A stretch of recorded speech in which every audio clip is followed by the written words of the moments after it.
welcome to Rough Cut Film Review. This is a review of the Grand Budapest Hotel. I know it's very late, I'm a terrible person, but more reviews are coming and I'm deeply, deeply sorry. So this is the latest picture from Wes Anderson, and as always he's attracted a fantastic cast. There are some of his regulars here, so we've got Bill Murray popping up as he has to, Jason Schwartzman, but we also have Ralph Fiennes, Willem Dafoe, Harvey Keitel, Jude Law, Ed Norton, who is also in Moonrise Kingdom, Tom Wilkinson. The list goes on and on and on, and there are some big women in there as well. To a point, I really, really like Wes Anderson, and beyond that point, I get rather cross with him. So Rushmore and The Royal Tenenbaums are films that I absolutely loved. I really enjoy those two. Moonrise Kingdom, for example, is another decent film, but I would say no more than really decent. But some of his other films have not been as successful, and I have lost patience. So the story here in the Grand Budapest Hotel is set in Anderson's stock world, really. It's difficult to ascertain the time period. It's sort of 60s, 70s maybe, but basically it's far more arch and designed than the real world. And here we have the retelling of the story of the concierge of this grand old hotel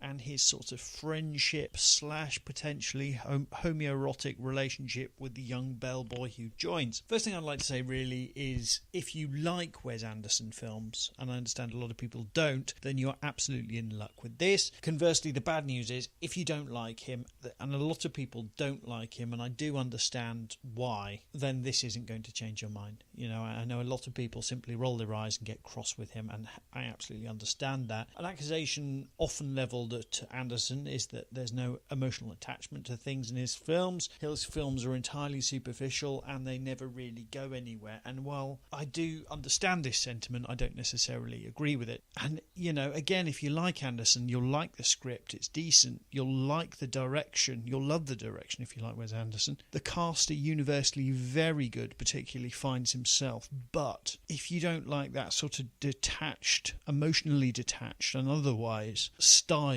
of Wes Anderson, we keep going back to the same point, you really won't like this. In fact, you'll hate it. By the end of the film, to be honest, I was very happy to leave because it's quite long. It reminded me a lot of, I went to see a band called Los Campesinos. They're a Cardiff-based band a couple of years ago, and while I really enjoyed the first sort of 30 minutes or so, by the end of it, I really wanted to get out because you can have too much of a good thing. It's like, you know, you've had a big meal and all this lovely cheese comes out and, oh, it's all gooey and melty and delicious, but once you've had enough cheese, if you keep eating the cheese, you're not going to feel good anymore. You're going to start to feel really bad and bloated and sluggish and, oh, I've had too much of a good thing.